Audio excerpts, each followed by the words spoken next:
Now we're recording.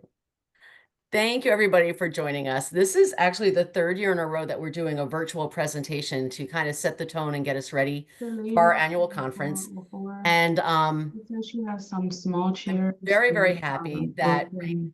They're like Jetson could join us. apart. They're I'm not going even to put ask together anymore. everybody to And she wanted to know if keep your phone on mute until we get to question time. Um, So when we were planning this year's conference, I actually had found and heard of Aging While Black several months ago, and it helped me pick the theme of the faces of aging because New Jersey is one of the most the most diverse state in the entire country. And back in Sorry, this, G, I'm fixing the volume. we were not facing some of the challenges that we have now, where um, we see diversity, equity, and inclusion being discontinued or considered not important. But as the most diverse state in the country, we know how important this is. And around that time, when I found Aging While Black, I stumbled upon Raymond Jetson. And for some reason, I thought he was in Brooklyn. When we first met, I found out he was in Baton Rouge. So very thankful for Zoom and that you can join us virtually. Um, and I really hope that that you all enjoy his presentation today. A really quick note, if you are applying for the social work continuing ed credits, you are going to receive a link for a brief form to fill in after this. And that will be included with all your social work, the applications that you have to do tomorrow on site. But you will get a link to fill out and just send that back to me at your earliest convenience. So with that, I am turning it over to Raymond. Thank you so much for joining us today. Again, I don't know why I thought you were from Brooklyn, but I'm so glad you can join us from Louisiana. Well, I am thankful to be able to join you also.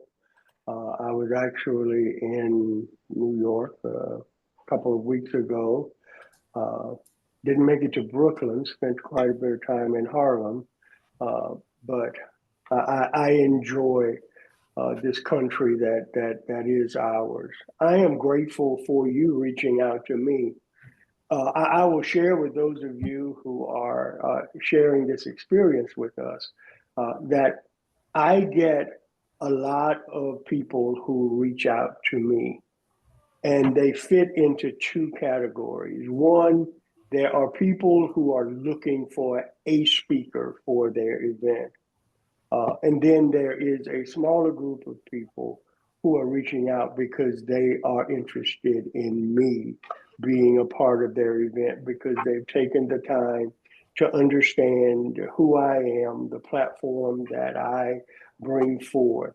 I want to say that Kathy was in that second group.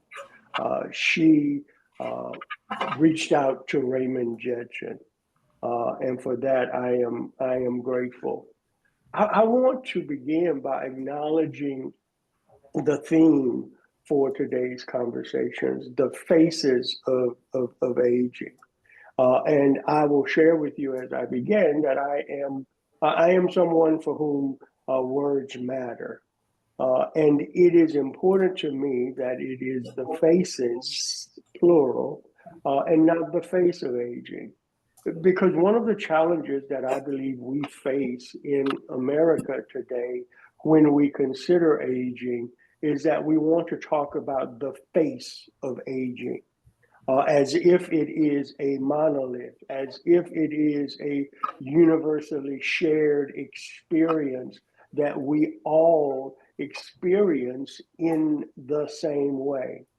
And while it is true that we are all aging, and that it is true that America is in a sea change in terms of aging people in the country, I will share with you that my observation is that aging in America is not a race neutral experience. It is not something that happens in a manner that is equal across race. It is not something that happens equally across place or across policy. I would invite you, and I would respectfully ask that everyone would please put their devices on mute because we are getting some noise from some sources, and with all due respect, it is distracting. I would offer that aging does not just happen biologically, but it is structural and it is social and it is historical and it is structural. And so if aging, as I articulated, is not an equal journey.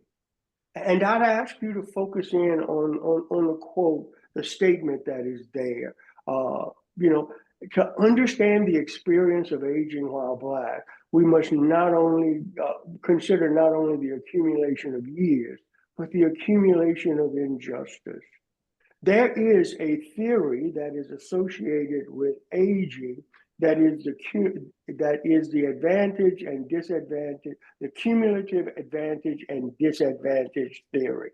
And what it argues is that both advantage and disadvantage are cumulative, that they compound over time. And so as a consequence, those who start from a place of advantage over time experience an even greater advantage. And those who start from a place of disadvantage find that disadvantage compounded over time. And I believe that we live in a place where when we look at the disadvantages that are created by abysmal educationist opportunities, limited access to meaningful employment, concentrated groves of poverty in terms of housing, limited access to health care, that what we see in our country is that the accumulation of these disadvantages over time lead many Black Americans into older age with greater vulnerability and fewer resources. We see health disparities that are rooted not just in personal behavior or people's personal choices, but they are rooted in the lived experience of people. Dr. Arlene Geronimus writes in her book, Weathering, of the chronic stress of navigating racism over a lifetime contributes to the earlier onset of illness, disability, and mortality around Black adults. She writes in her book that we are so preoccupied with personal behavior that we overlook that there may be alternative contributing factors here.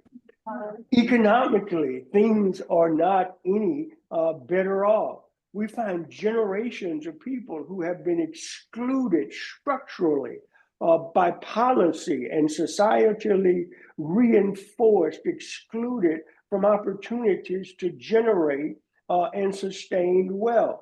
Home ownership and fair wages. You know, home ownership in America is still one of the greatest drivers of family wealth. Well, being Black in America has not created equal access to home ownership.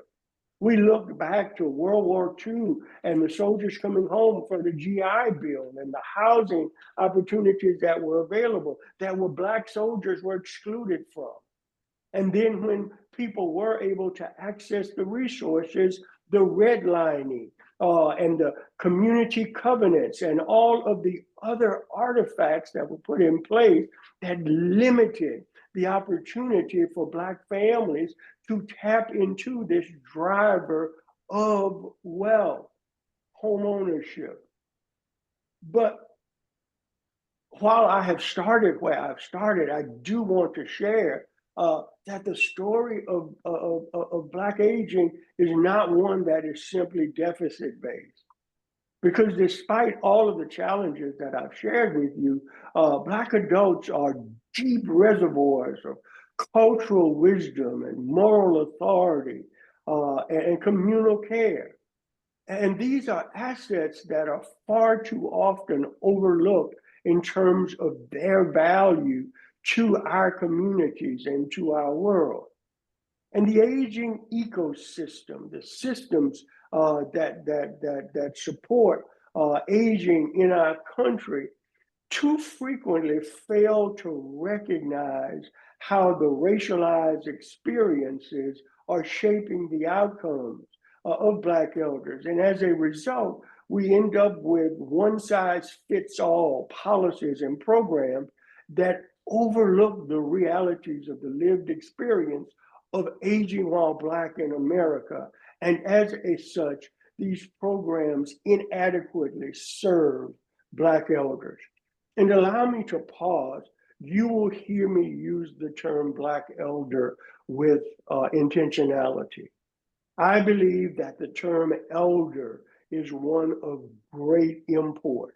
It is culturally significant to Black people. I think I am on a personal mission to free the word elder from the prison of the word elderly, because they are two dramatically different things.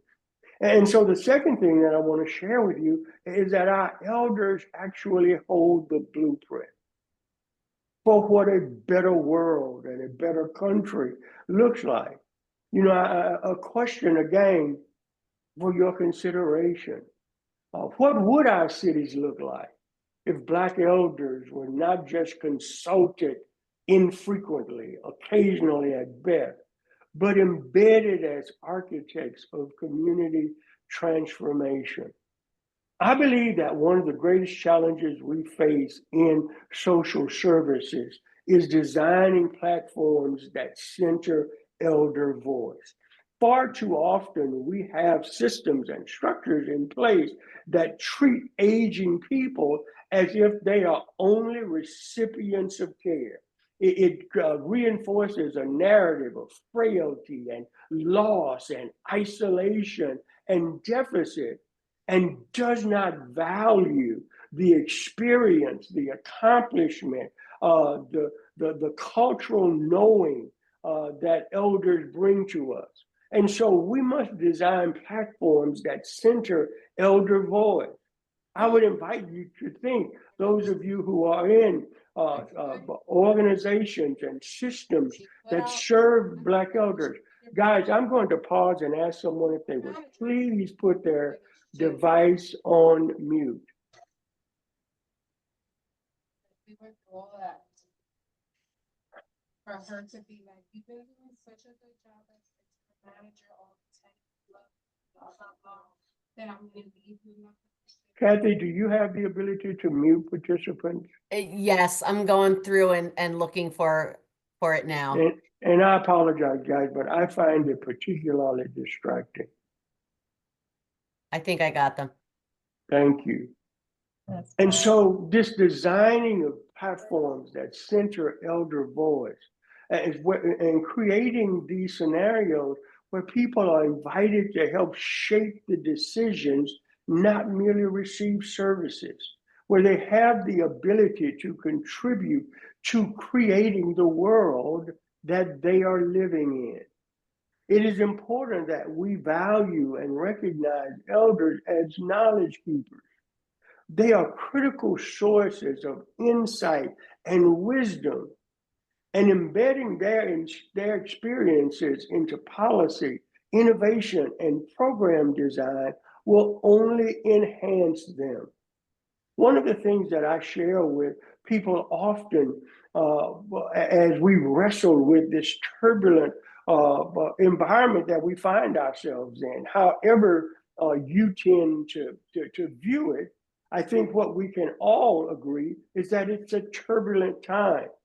And unfortunately, it is one that is too often advancing notions that devalue people's race, diversity, and very existence. Well, one of the realities is that when you look to those Black people who are part of the silent generation who navigated in America in Jim Crow before there was civil rights, when you look at older baby boomers who have lived through the fight for civil rights and many of the very opportunities that we see today.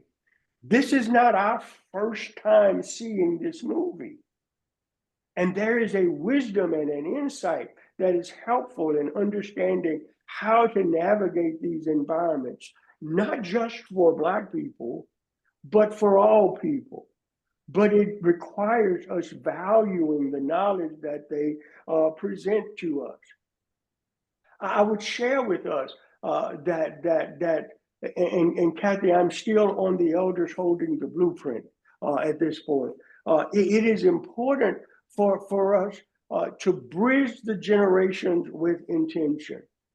You know, in addition to the racial divides and cultural divides and class and status divides that we see in our country, one of the most harmful ones, in my opinion, is the generational divides that we see. Intergenerational collaboration is critical to where we find ourselves, and it has to be more than just symbolic.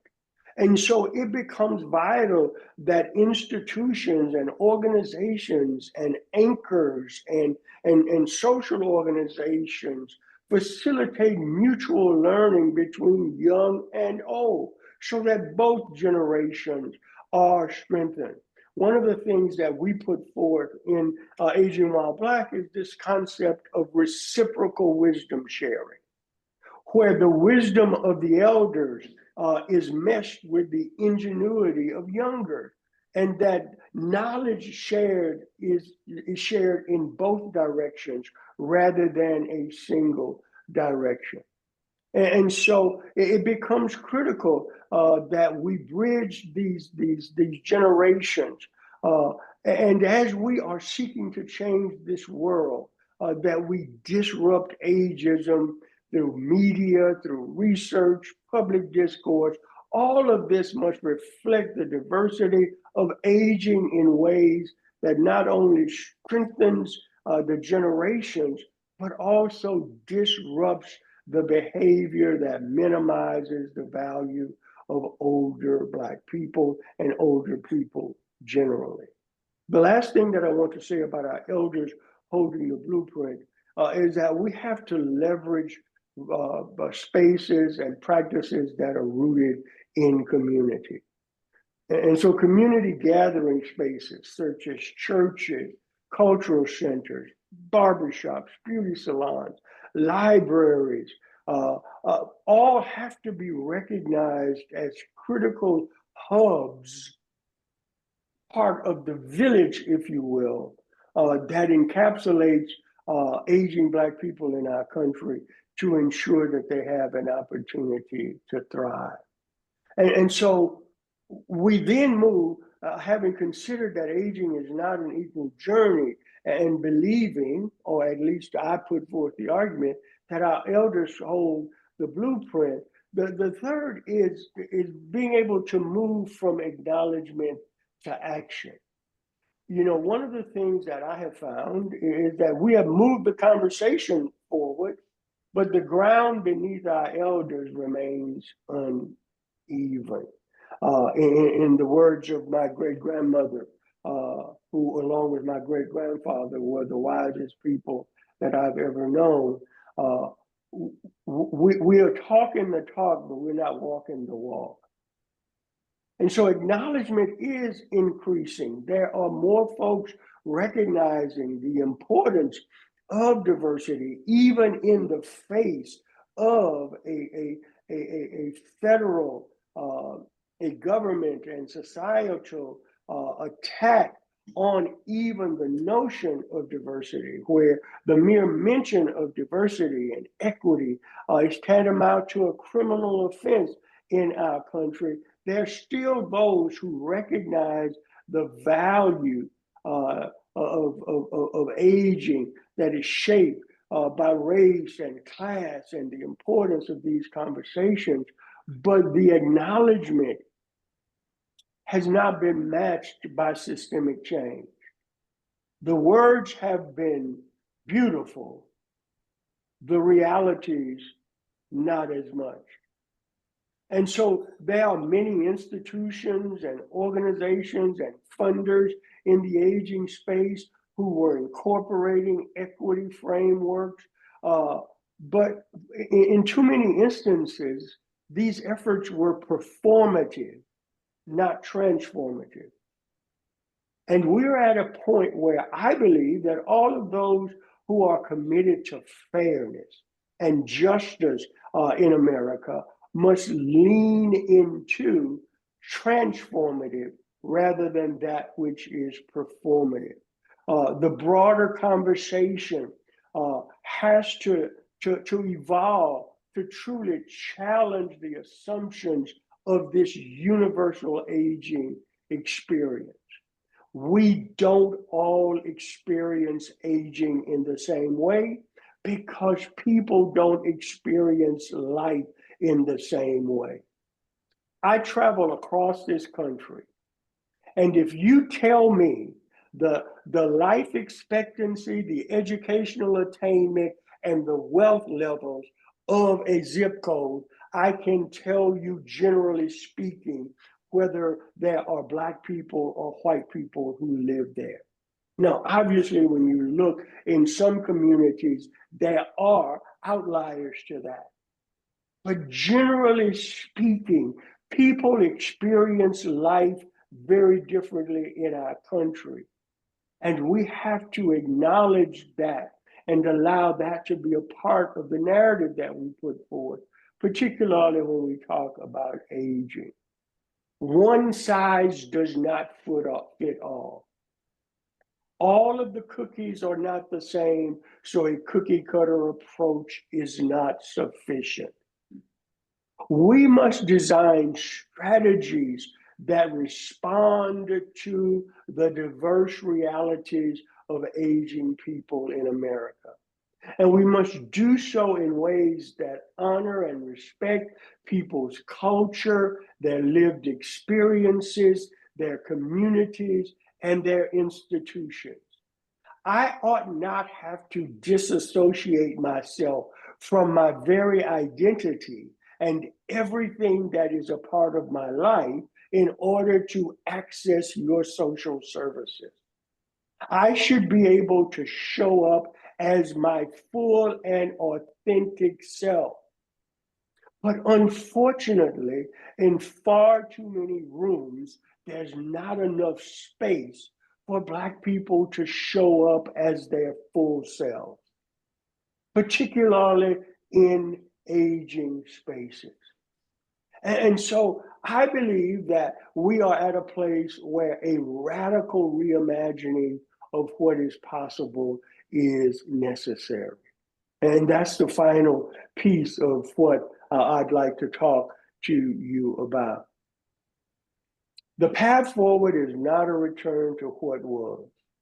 It is a collective imagining of what could be, shaped by the voices of those who have endured, created, and led. I have just finished writing a book entitled Aging While Black, a radical reimagining of aging and race in America. And the most important word in all of that which I just said is finished. I am so thankful to be finished. I literally went through the layout of my book before I got on this call and approved the layout. So it is getting ready to go to copy, editing, to go to printing, and should be released in early August. But the premise of the book is that a radical reimagination is necessary. We can't tweak around the edges. We can't, as I used to say many years ago, rearrange the deck chairs on the Titanic. Something dramatically different. Dr. Valerie Hill Jarrett put forth the framework of radical reimagination. And it is a centering theme in the book because we are not trying to capture what has been, but create space for a collective imagining of what could be. But that imagining has to be shaped by the voices of those who have endured, created, and led. I mentioned to you a few moments ago about my great-grandparents, Walter and Rebecca Whitfield. Both of them signed their names with an X because when they were children, it was illegal for them to read or write. They grew up on plantations as sharecroppers. Both of their mothers were chattel property. But they had within them a resolute and determined optimism. And so my great-grandfather could see a better world for his wife and his children. My great-grandfather purchased a few acres of land on a handshake and began to cultivate crops for his family and for his village. My great-grandmother could take almost nothing and do amazing things with it. They were surrounded by family and friends. And in spite of their surroundings, I grew up in the segregated South of Baton Rouge, Louisiana, the street that I experienced the first 11 years of my childhood in, had an 8-foot cinder block fence wall that was erected to keep our neighborhood from contaminating the neighborhood that was inhabited by white people adjacent to us. Public tax dollars. But in spite of all of this, my great-grandparents had embedded with them this dream of what was possible. That optimism lived in their children, in their grandchildren, of which my mother was one, and in their great-grandchildren. I say not because it was a quaint phrase on a t-shirt, but with a sincerity that I cannot express to you. I am my ancestors' wildest dreams. I am what my great-grandparents believed to be possible. But I would share with you, dear friends, that we are at a point where we need to reimagine for the future. There has to be a commitment to equity in aging that addresses the structural disparities across caregiving, economic security, brain health, access to health. There are disparities that exist. And with all due respect, I don't have time to engage in arguments with people as to whether they exist or not. Because only those who are determined to remain in a place of ignorance would deny that there are disparities in this country that are not simply rooted in people's personal choices and decisions. And so there has to be a commitment to addressing these structural disparities. There must also be an increased investment in culturally attuned services, in services that respect the culture, the histories, the traditions of communities. Research has to recognize that there is not simply a misplaced mistrust, but a well-founded mistrust in research as it relates to Black people. And clinical trials and research can no longer be transactions, but they must be rooted in relationships that respect the people, their communities, their families, their institutions, their anchors, and those things that are important to them. Beyond this, we have to invest in curating, in nurturing the leadership capacity that surrounds the aging experience, whether it's in government agencies, whether it's in nonprofit agencies, whether it's in aging services. We have to make certain that the full diversity of the aging population is reflected in the leadership. And then community-driven solutions that align with the lived experience of older adults, not just institutional priorities. I frequently make the statement, center people, not programs. And too often, social services generally, aging services for the purposes of this conversation, show up with their services. Here is what we do.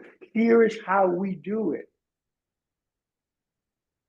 Without really engaging the communities that we seek to serve, to understand their realities and how our services need to be adapted to address them. And then lastly, I believe that there has to be, as a part of what we reimagine for what's possible, that there is a shift in our society that honors aging not just as a stage of life, but as a source of contribution, a source of creativity, and a source of care across our generation.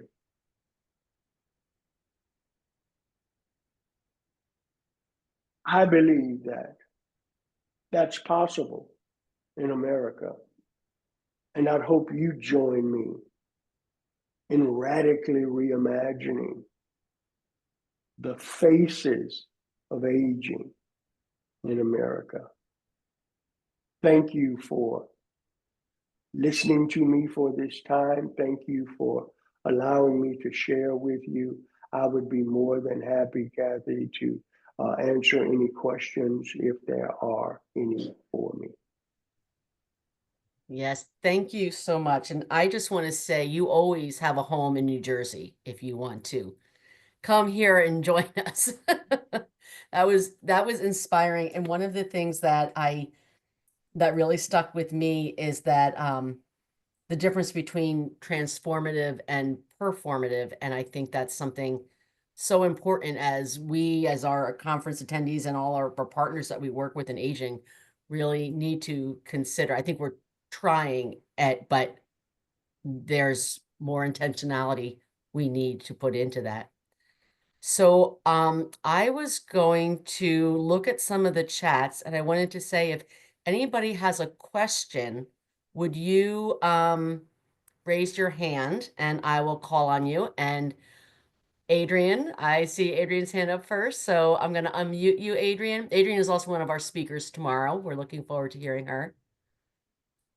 So if you can just take yourself off mute, that would be great. There you go. Bold as I was with my texting, I will not be bold enough to turn on my camera on what I'm doing today. But you know what? This is not a political statement by no means. It is not a political statement.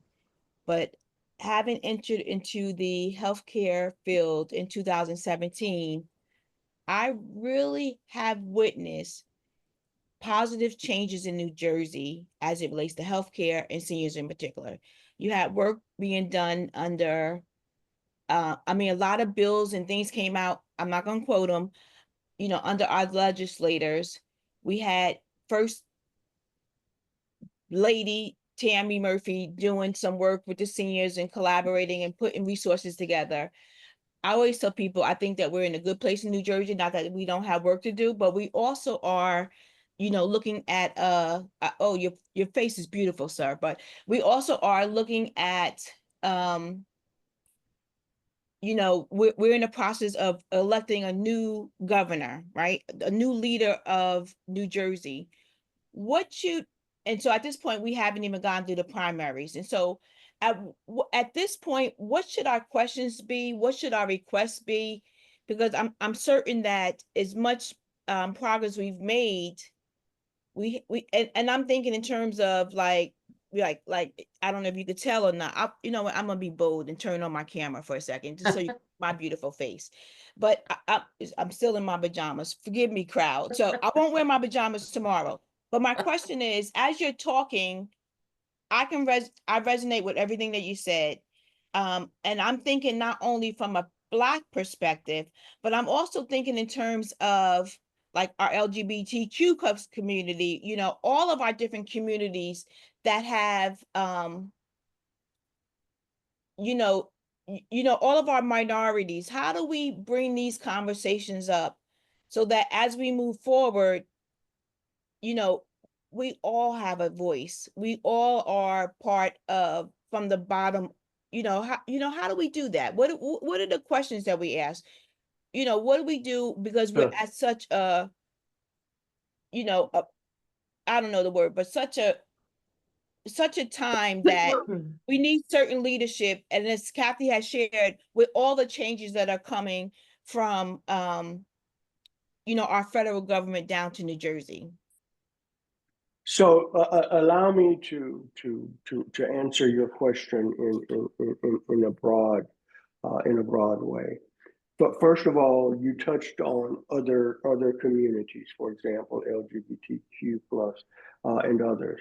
One of the things that I normally speak about very broadly and write about extensively in the book is this whole notion of the intersection. The intersections get to be really, the more pluses you add to the intersection, the more challenging the realities become. As a matter of fact, scholars have written in the past of triple jeopardy, which is to be aging Black and female in America. There are others, being aging Black and living with HIV, being aging Black and LGBTQ plus, being aging Black and, fill in the blank. And so I think that it is important that when I talk about aging while Black, I have all of those blanks coming behind me because I believe that it is an experience that is not a monolith and that it is important. Nobody can be left behind. And so that is the perspective that I operate from. Secondly, and I am not attempting to promote, but one of the things that I write in the book is research clearly supports the notion that whenever a community or a country works to address the issues of Black people, everybody benefits from it. When you look at the Civil Rights Bill, Black people were not the only people who benefited from the Civil Rights Bill. When you look at affirmative action, when you look at diversity, equity, and inclusion, whenever you look at efforts that were intended to largely address the experience and barriers of Black people, the benefit was far beyond Black people. And so while I believe it's important to recognize all other populations, I believe that those populations will benefit from strategies that address the structural injustices that are in place that are faced by Black people. Now, as it relates specifically to the political context that you find yourself in, and allow me to share that I served 4 terms in the Louisiana House of Representatives and for 12 years served as a political consultant. And so I have played around with the political world a bit. I would share with you that I believe the most valuable thing that you, Adrian, and your community can do in this moment is to get together and do a bit of collective radical imagining. What's the world that you want aging to look like in New Jersey? And make that your platform and engage candidates to see how much of this are you committed to and what will be your strategies to make this happen. And so rather than asking them what they think, tell them what they need to think and support the person or persons who most align with that radically imagined future for aging in New Jersey. Thank you, sir. I appreciate that. Thank you. I am so glad you said that because tomorrow at lunchtime, we're going to talk about a growing campaign called Lifelong Strong New Jersey that is prioritizing aging in this year's governor's race because we're at this unique moment with so much change and uncertainty, and we also know how rapidly aging our state is.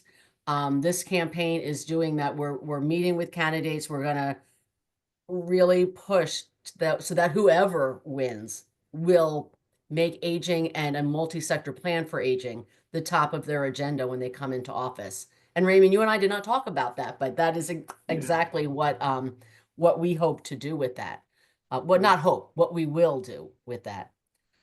I thank you, Leah. Raymond, several people asked where they could get your t-shirt, and Leah Kaplan put a link in the website. So we gave some t-shirt orders. Does anybody else have a question? I know we had a lot of reactions in the chat. Leah, go ahead. Hi, I'm Leah Kaplan, and I actually work with a design firm that is focused on co-creation, which is the idea of designing with versus designing for. And so I was super curious about the tools that you guys have used to, or if you have already, to attempt this radical reimagination and the engagement of the elders into the development of solutions versus just identifying problems. So thank you so much for that. And I'd love to talk with you at another time to learn more about your work. And so there are a number of strategies that we employ. One is our signature event is our Black Aging Summit. I was sharing with Kathy before we started that at the American Society on Aging Conference in Orlando, for the second year, we hosted the Aging While Black Learning Center, but on Wednesday, we hosted for the second year our Black Aging Summit, which is a 2.5 to 3 hour engagement where we basically bring people in the room and create an intentioned state of disequilibrium that deprives people of the ability to offer their default responses to complex issues. And so we go through a series of exercises. Aging While Black rests upon 3 pillars. The first is recalibrate the village. We believe that the infrastructure that supports Black life is ill-equipped for the seismic shift that has already happened and needs to be totally retooled.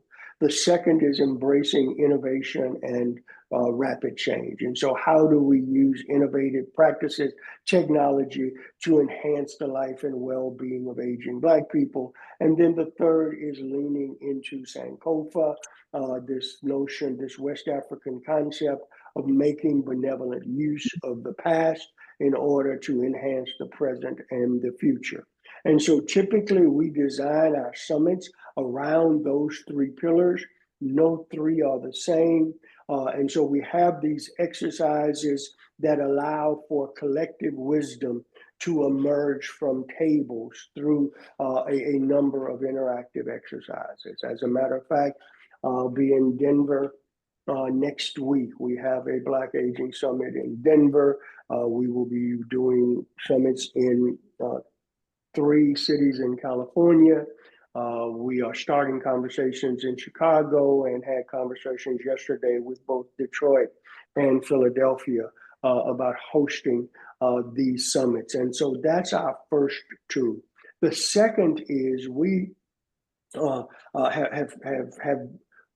repurposed, redesigned the circle using the concept of the Nyansepo circle. This design that you see on my sleeve is the Nyansepo circle, and it is also known as the wisdom knot in West African culture. And it suggests that the elders are the wisdom of the elders is able to untangle the knots that we face in life. And so we create the Nyansepo circles, and there are 2 versions of them.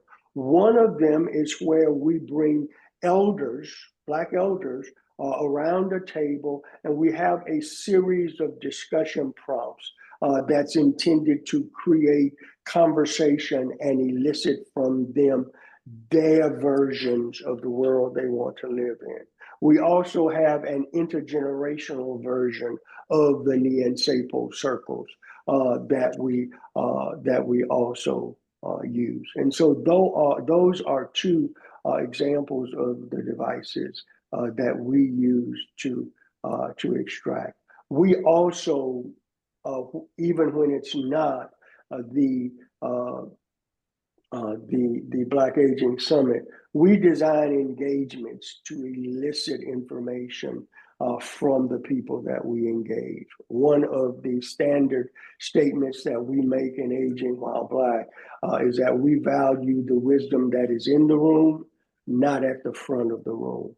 And so it is important to how we engage people. And so we use liberating structures and other tools and devices to create constructs where people can share their perspectives with us. I would Amazing. very much, we will follow up to see if we can have a summit in New Jersey. If we will talk about that. Okay. Because we at the moment when we are looking at towards a multi-sector plan and what we need, I think this is important in a very, that sounds like a very unique and different way to get to the heart of the issues and really represent people. I think I see people put in the chat, that would be awesome. I will rely on this group here today to be part of it. Thank you. Does anybody else have a question?